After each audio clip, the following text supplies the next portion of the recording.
सुरेश पचौरी जी के साथ आप कहीं ना कहीं इसलिए नहीं गए, राजनीतिक गलियारों में चर्चा है कि आप जीतू भाई के साथ गए। जो लोग इस तरह का धोखा देते हैं उनके रास्ते बंद रहे। बहुत से मेरे रिश्तेदार बीजेपी में भी हैं। कुछ मांग की इच्छा रखूं और मुझे नहीं मिले तो मैं पार्टी छोड़ूं। लगातार एक लंबा साथ हमारा रहा है। एक किसान परिवार का व्यक्ति, एक ग्रामीण देहात, वो निकलकर जब ये आता है तो कहीं ना कहीं एक नई ऊर्जा लेकर आता है। क्या आपको नहीं लगता कि अगर रामनिवास रावत को नेता प्रतिपक्ष बना दिया गया होता तो एक बड़ा नेता कांग्रेस से नहीं चलेगा? उन्होंने अपने स्वार्थ सिद्धि के लिए पार्टी छोड़ी। सबसे बड़ी बात है, भारतीय जनता पार्टी को मुरैना सीट जीतना थी। 6 बार के विधायक उनमें मंत्री रहे, क्या कांग्रेस नहीं दिया? कांग्रेस पार्टी में लोग बात करते हैं कि क्या कमी रह जाती है कि कांग्रेस चुनाव नहीं जीत पाती है। वो कांग्रेस पार्टी वो प्लेटफॉर्म देती है। मेरे जैसे युवा को आगे बढ़ाने का कांग्रेस पार्टी ने काम किया। संगठन में जो दायित्व में मिले मैं वो करता गया। जीतू पटवारी ओबीसी का एक बड़ा चेहरा, 30% से ज्यादा ओबीसी के नेताओं को क्यों नहीं जगह दे पाए? जो जिस लायक हो उसको मिले। कोशिश है, एक दिन में तो चीज़ें बदल नहीं सकते हम। एक दिन में तो बदलाव ला नहीं सकते। हम चाहें कि आइए आपके पास जादू की छड़ी घुमाइए और बदल दीजिए। नरेंद्र मोदी जी बातें बड़ी अच्छी करती हैं, हमको अच्छी लगती कई बार बातें, लेकिन इम्प्लीमेंटेशन के समय वो बातें कहाँ गई? आपका डराना चाहते हैं। प्रजातंत्र की हत्या ही हुई ना, कहीं ना कहीं हम सब भावुक लोग हैं और उस भावनाओं के साथ भारतीय जनता पार्टी ने खेला है। नमस्कार, मैं हूं मयंक शर्मा और आप देख रहे हैं जागो हिंद न्यूज़। और आज हमारे साथ स्टूडियो में आए हैं इछावर विधानसभा क्षेत्र के पूर्व विधायक शैलेंद्र पटेल जी। सबसे पहले तो आपका हमारे स्टूडियो में बहुत बहुत स्वागत है। धन्यवाद, नमस्कार। शैलेंद्र जी, आपने जैसे राजनीतिक जीवन में कैसे न कैसे शुरुआत करी, इसके बाद आपका राजनीतिक जीवन तब सक्सेसफुल कहीं ना कहीं माना गया जब आप 2013 से लेकर 18 तक इछावर से विधायक रहे। आपने कई स्ट्रगल करे कांग्रेस पार्टी के साथ। आपके जिस नेता की गुट के आप माने जाते थे वो भी कहीं ना कहीं उन्होंने भी आपको आपके राजनीतिक जीवन में साथ दिया। तो आप युवाओं को क्या संदेश देना चाहेंगे यहाँ से कि कैसे कांग्रेस पार्टी में जो लोग भविष्य बनाने के लिए देख रहे हैं वो कैसे अपना पॉलिटिकल करियर शुरू करें और उनको क्या संदेश देना चाहिए? आपके 3-4 सवाल आके मैं कोशिश करता हूँ एक एक करके उनके जवाब देता हूँ। पहली चीज़, कांग्रेस में बाय बर्थ हूँ और कहीं ना कहीं क्योंकि पारिवारिक बैकग्राउंड कांग्रेस पार्टी का रहा, एक लंबी बिलोंगिंग थी और मेरे स्वर्गीय नाना जी की इच्छा थी कि इस कांग्रेस पार्टी की जो एक परंपरा विचारधारा घर परिवार में रही उसको आगे बढ़ाऊं। तो एक तरीके से कांग्रेस कहीं ना कहीं खून में है, कहीं ना कहीं विचारों में है और बचपन से कांग्रेस देखी तो एक लगाव है। फिर वो विचारधारा कहीं ना कहीं मुझे अट्रैक्ट करती है कि समानता की विचारधारा, आगे बढ़ाने की विचारधारा, एक हिस्ट्री है, देश की आज़ादी की हिस्ट्री, देश के निर्माण की एक लंबी योजना। राजीव जी जैसे एक युगदृष्टा की कांग्रेस पार्टी, जब मैं बहुत स्कूल में था तो देखता था कि जिन्होंने आधुनिक युग की शुरुआत। बिल्कुल। उसके बाद में आप मनमोहन सिंह जी की आप देखें, इकोनॉमिकल रिवोल्यूशन जो लेकर आए, सोनिया जी की अपना उनका मैं कहूँगा पराक्रम कहूँगा, उनकी एक पार्टी के लिए समर्पण भाव की कहें। नरेंद्र मोदी जी भी तो नवनिर्माण कर रहे हैं देश का। मैं आता हूँ एक करके जो आपके सवालों पे आता हूँ। तो ये तमाम, फिर राहुल जी में एक नई एनर्जी, युवाओं को आगे बढ़ाने की बात, तो वो सब चीज़ों को लेकर कहीं ना कहीं कांग्रेस पार्टी मुझे हमेशा एक अपने आसपास और अंदर महसूस करते हैं कि ऐसी पार्टी से बिलोंग करें जो हर वर्ग का सोचते हैं, समानता से सबको आगे बढ़ाने की बात करते हैं, इक्वलिटी की बात करते हैं। ये नहीं कि कुछ लोग आगे बढ़े और कुछ लोग पीछे रह जाए, तमाम बातें हैं। तो जो आपका प्रश्न था कि राजनीति में निश्चित रूप से माननीय पचौरी जी का आपने जिक्र किया, उनसे बहुत कुछ मुझे सीखने को मिला, बहुत उनका साथ और संबल रहा। लेकिन विचारधारा की जहाँ बात है वो उनके कारण रहे होंगे, लेकिन मैंने कहा कि मैं बाय बर्थ रहा हूँ तो वो चीज़ें फिर सेकेंडरी हो जाती है। जहाँ तक रही युवाओं को संदेश की बात, मैं तो एक ही चीज़ मानता हूँ शुरुआत से कि अगर आप मेहनत करेंगे तो आपको परिणाम, रिजल्ट मिलेंगे, बशर्ते आपकी मेहनत ईमानदारी से हो, लगन से हो और आप फोकस्ड हो कि आप किसके लिए कर रहे हैं, क्या काम कर रहे हैं, आप ऑर्गेनाइज्ड हों और आपका जो भी आप टारगेट रखते हैं उस टारगेट के लिए जो आवश्यकता है वो आपको पूर्ति करनी पड़ेगी।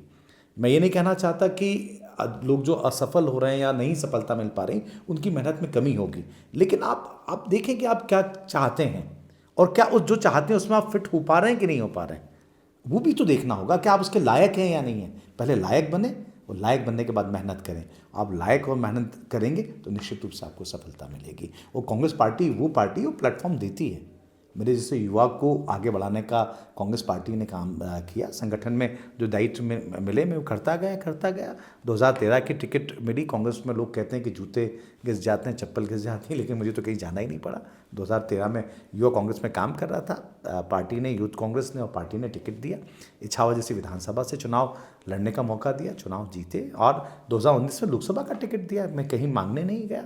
तो आप काम करते हैं तो रिकग्नाइजेशन मिलता है, और आप मेहनत से काम करें, दिल से काम करें। दर्शकों को हम बताना चाहते हैं कि शैलेंद्र पटेल 2013 में हुए विधानसभा चुनाव में चुनाव जीते और 2018 तक विधायक रहे। फिर 2018 में कमलनाथ जी जब प्रदेश अध्यक्ष थे तो उनके समय भी इनको टिकट दिया गया, लेकिन किन्हीं कारणों से वो चुनाव हार गए। इसके बाद 2019 में फिर पार्टी ने उन पर भरोसा जताया और विदिशा जैसी महत्वपूर्ण लोकसभा क्षेत्र से, जहां पर बीजेपी का गढ़ माना जाता है, लेकिन इनके फेस को पार्टी ने आगे रखा और वो चुनाव भी वो लड़े। लेकिन 2019 में मोदी की हवा थी तो कहीं ना कहीं दुर्भाग्यपूर्ण ढंग से वो चुनाव हार गए। इसके बाद 2023 में भी करण सिंह वर्मा से वो चुनाव हार गए, लेकिन कांग्रेस पार्टी के लिए लड़े। तो कुल मिलाकर आप अभी तक 4 चुनाव लड़ चुके हैं जी। कांग्रेस पार्टी में। लोग बात करते हैं कि क्या कमी रह जाती है कि कांग्रेस चुनाव नहीं जीत पाती है। कांग्रेस चुनाव लड़ती है, कांग्रेस की हवा रहती है, लेकिन कहीं ना कहीं पार्टी को एनालिसिस करने वाली बात है, और आप उस चीज़ को उतने अच्छे से जानते हैं क्योंकि आप एक बार सफल हुए, हालांकि 3 बार विफल हुए। निश्चित रूप से मैं 3 बार सफल नहीं हो पाया, और असफलता के कई कारण होते हैं, कोई एक कारण के कारण असफलता नहीं होती है। और जब आप पार्टी में जब चुनाव लड़ते हैं, क्योंकि तो टीम वर्क होता है, कुछ आपकी कैपेसिटी, कुछ पार्टी और सामने वाला, इन सबको मिलाकर रिजल्ट्स आते हैं। कोई एक फैक्टर उसमें नहीं होता है। चुनाव हमेशा परिस्थितियाँ जिताती और हराती हैं, ये बहुत महत्वपूर्ण बात है राजनीति में। जो आपने कहा कि सफल क्यों हो रहे हैं और असफल क्यों हो रहे हैं, उसमें 2 बातें। एक, आपका अपोनेंट क्या कर रहा है, ये भी महत्वपूर्ण है। अब जायज़ और नाजायज़ दोनों चीज़ें आती हैं। जंग है तो जायज़ चीज़ें भी होती हैं, नाजायज़ भी होती हैं। और जो एक मोदी एरा जो आया है 2014 के बाद में, जब भारतीय जनता पार्टी में जो बदलाव आया है, चुनाव जीतना, एन केन प्रकरण जीतना, हथकंडे अपनाना, बहुत ज़्यादा इकोनॉमिकल उसमें यूजेस आए, वो भी कहीं ना कहीं कांग्रेस पार्टी के हार के। आपने जो 3 चुनाव लड़े हैं जिनमें आप विफल हुए हैं, उनमें आप मानते हैं कि ईवीएम भी एक बहुत बड़ा मुद्दा रहा? देखिए, ईवीएम पे हम बात करेंगे तो बाकी बातें करना बेमानी हो जाएगी, क्योंकि वो एक अलग चैप्टर है और वो एक अलग कहानी है। आपको लगता है कि कहीं ना कहीं कोई गुंजाइश है उसमें? देखिए, वो बहुत साइंटिफिक बात है। हम मैं करूँगा तो इंटरव्यू का मतलब और इस क्वेश्चन का अंतर ही हो जाए। वो अपने आप में एक प्रश्न चिन्ह तो लगा हुआ है। जब पूरे विश्व में सिर्फ 4 या 5 देश जहाँ पे प्रजातंत्र है, जहाँ पे वोट डाले जाते हैं, वो ईवीएम का इस्तेमाल कर रहे हैं, बाकी देश क्यों नहीं कर रहे हैं? जहाँ से ईवीएम ईजाद हुई वो देश इस्तेमाल क्यों नहीं कर रहा है? और बड़े से बड़े जो लोग हैं उन्होंने कहा है कि ये हैक की जा सकती, तो प्रश्न चिन्ह तो लगे हुए हैं ईवीएम के ऊपर। अब मैं उसको सर्टिफाइड नहीं कर सकता कि नहीं, ये ईवीएम मशीन ही सब कुछ करती है या नहीं करती है। इसमें प्रश्न चिन्ह लगा हुआ, उसके ऊपर सरकार को सोचना चाहिए और जो भी चीज़ डाउटफुल है उसे हटा देना चाहिए। एक शक की बात तो है, कहीं ना कहीं जो नतीजे आते हैं उसमें बार बार शक होता, आम लोगों को शक होता। अभी बुधनी के उदाहरण है, लोग कह रहे हैं कि भैया हमने तो वोट दे दिए हैं, अब ईवीएम को संभाल लेना। तो जनमानस में इस चीज़ को बना हुआ है। मैं फिर आपके प्रश्न पे जाता हूँ जो छूट गया था, विफलता और सफलता की। जो सबसे बड़ी बात यह है कि निश्चित रूप से भारतीय जनता पार्टी ने जो आर्थिक तंत्र खड़ा किया है और जिस तरीके से वोटों को किस तरीके से हम अपनी तरफ ध्रुवीकरण उनको कर लेते हैं योजनाओं के माध्यम से, जिसमें आर्थिक लाभ, जैसा कि लाडली बहना योजना की बात आती है, ऐसी कई धार्मिक ध्रुवीकरण तो है ही। भारतीय जनता पार्टी का बेस ही धार्मिक ध्रुवीकरण है। भारतीय जनता पार्टी जब सक्सेस रेट कब बढ़ा, जब उन्होंने धार्मिक एजेंडे को शामिल करते हुए एक तरीके से धर्म के ठेकेदार बनने का जब प्रयास किया, जब इसे भारतीय जनता पार्टी की जो उपलब्धि आई। उसके पहले भारतीय जनता पार्टी नहीं थी, क्योंकि हमारा देश धर्मवीरू देश है। कहीं ना कहीं हम धार्मिक भावनाओं को अगर हम पॉलिटिकल उस तरीके से यूज़ कर लेते हैं तो लोगों का मन मस्तिष्क बदल जाता है। कहीं ना कहीं हम सब भावुक लोग हैं और उस भावनाओं के साथ भारतीय जनता पार्टी ने खेला है। खैर, एक ये कारण हुआ, इकोनॉमिकल कारण मैंने आपको गिनाया कि वो अपनी जगह है। और निश्चित रूप से इन सबके साथ साथ संगठनात्मक रूप से भारतीय जनता पार्टी मजबूत हुई इस समय में, क्योंकि उन तंत्र थे, वो संसाधन उन्होंने इकट्ठे कर लिए थे। और कहीं ना कहीं कांग्रेस पार्टी में इन चीज़ों की थोड़ी सी कमी आई, संगठनात्मक रूप से थोड़े से कमजोर हुए, क्योंकि कांग्रेस पार्टी हमेशा संगठनात्मक पार्टी नहीं रही है। ये आंदोलन से दूर रहना भी आंदोलन वाली पार्टी रही है, और निश्चित रूप से आज़ादी के आंदोलन से में जन्म लेने वाली पार्टी रही है। और उस तरह का संगठनात्मक ढांचा जो भारतीय जनता पार्टी का, उस तरह का कांग्रेस पार्टी का ना होना भी हार का कारण हो सकता है। लंबे समय से सत्ता से दूर रहने से भी पार्टी कमजोर होती नहीं, सत्ता से दूर रहना एक अलग विषय है कि उसमें आर्थिक तंत्र और बहुत सारी चीज़ें, दूसरी बातें, पार्टी वर्क का मोबिलाइजेशन, ये सब चीज़ें अपनी जगह आती हैं सत्ता में रहने और नहीं रहने से। लेकिन जो सबसे बड़ी महत्वपूर्ण बात यह है कि किस तरीके से संगठनात्मक चीज़ों को उन्होंने यूज़ करके आगे बढ़ाया। और अब थोड़ा बदलाव मध्य प्रदेश के अंदर भी आया, देश के अंदर भी आया। देश के जो रिजल्ट आए, लोग समझने लगे। कब तक आप एक जाल फैलाकर आप चुनाव जीतेंगे, एक भ्रमित करके आप कब तक लोगों से। जालसाजी का अंत करने के लिए कांग्रेस में एक नया उदय हुआ जिसका नाम जीतू पटवारी है। आपके नेता सुरेश पचौरी जी के साथ आप कहीं ना कहीं इसलिए नहीं गए, राजनीतिक गलियारों में चर्चा है कि आप जीतू भाई के साथ आ गए। जीतू पटवारी ओबीसी का एक बड़ा चेहरा, मध्य प्रदेश में खूब मेहनत करते हैं, खूब लगन से काम करते हैं, कार्यकर्ताओं के भैया हैं और लगातार ग्राउंड पे जा कर के कांग्रेस को मजबूत करने का प्रयास कर रहे हैं। ये अलग बात है कि वो लोकसभा या विधानसभा में उपचुनाव जो हुए और लोकसभा के चुनाव हुए उसमें कोई सफलता अर्जित नहीं कर पाए, लेकिन मेहनत 100% करते हैं। लेकिन उन्होंने जो पीसीसी बनाई, उस पीसीसी में आपको भी नवनियुक्त महासचिव का दर्जा दिया गया, तो उसमें लोगों के जो विरोध के स्वर सामने निकल कर के आ रहे हैं, उसको लेकर के क्या कहें? 2-3 सवाल मयंक आपके फिर आ गए, मैं एक एक करके फिर जवाब देता हूँ। पहली बात, जीतू भाई निश्चित रूप से साथ ही रहे हैं। हम यूथ कांग्रेस में हमने साथ काम किया। जब वो प्रदेश अध्यक्ष थे उस समय मैं जिला यूथ कांग्रेस का अध्यक्ष था, और लगातार एक लंबा साथ हमारा रहा है। और एक पारिवारिक बॉन्डिंग भी हमारी आपस में, वो अपनी जगह है, क्योंकि बहुत से मेरे रिश्तेदार बीजेपी में भी हैं, तो या बहुत सी दूसरे दल में भी हो सकते हैं, तो वो उतना मायने नहीं रखा था। लेकिन एक साथ काम करने का। और जीतू पटवारी जी के ऊपर आप जाएंगे तो आप ये देखेंगे ब्लॉक कांग्रेस कमेटी के अध्यक्ष से लेकर, जिला अध्यक्ष से लेकर, यूथ कांग्रेस के प्रदेश अध्यक्ष से लेकर, और तमाम पदों पे जाने के बाद वो प्रदेश अध्यक्ष बने। निश्चित रूप से एक किसान परिवार का व्यक्ति, एक ग्रामीण देहात जो जरूर इंदौर से जुड़ा हुआ उस बैकग्राउंड का आदमी, वो निकल कर जब ये आता है तो कहीं ना कहीं एक नई ऊर्जा लेकर आता है और अपनी दृढ़ इच्छा शक्ति के बल पे आगे बढ़ना। अब देखिए ना किस तरीके से वो आगे बढ़े, वो सबसे बड़े उसके पीछे कारण होगा तो उनकी अपनी इच्छा शक्ति, लगातार मेहनत, लगन से काम करना, और हमेशा हार है या जीत है उसके बाद भी आगे बढ़ते रहना। तो ये तमाम बातें कहीं ना कहीं जीतू पटवारी जी के साथ रहा है। और मैंने पहले ही कहा कि मैं विचारधारा के साथ कहीं ना कहीं रहा हूँ, और जीतू भाई के साथ काम किया, वो अपनी जगह है और उनके साथ काम कर रहे हैं। और निश्चित रूप से पार्टी ने मुझे फिर मौका दिया, एक महामंत्री या उसके पहले प्रवक्ता बनाकर हमेशा कहीं ना कहीं काम करने के लिए अवसर पार्टी प्रदान करती है। और मैंने पूर्व में भी कहा कि अगर आप मेहनत करते हो, लगन से काम करते हो, तो पार्टी आपको कहीं ना कहीं पहचान भी देती है और काम करने का अवसर भी देते हैं। पर आपकी पार्टी यही चाहती है कि आप कितना ईमानदारी से काम कर रहे हैं, कितना आप किस तरीके से समर्पण भाव से काम करते हैं। तो ये चीज़ें होना चाहिए। और एक बदलाव आया है एक तरफ, क्योंकि जनरेशन चेंज तो होता ही है। एक लंबा एक सवाल उठता था कि एक लंबा समय हुआ है, नई लीडरशिप नहीं आई। तो आज मध्य प्रदेश में कांग्रेस पार्टी ने, राहुल गांधी जी ने नई लीडरशिप दी है। जीतू पटवारी जी, उमंग सिंघार हैं, कमलेश्वर पटेल हैं, ओंकार सिंह मरकाम हैं, तमाम लोगों को कहीं ना कहीं अलग अलग जगह पर एडजस्ट किया। सब अपनी अपनी भूमिका निभा रहे हैं और एक संगठित रूप से हम सब लोग जो लगातार पीसीसी में ओबीसी का हक कितना है? देखिए, हम निश्चित रूप से राहुल जी जहाँ तक कहते हैं कि जिसकी जितनी आबादी उसको उतना अधिकार मिलना चाहिए, कोशिश है जो जिस लायक हो उसको मिले। लोगों का, जिन लोगों को अधिकार 50% से ज़्यादा ओबीसी के नेताओं को क्यों नहीं जगह दे पाई? देखिए, मैं फिर कह रहा हूँ, कोशिश है।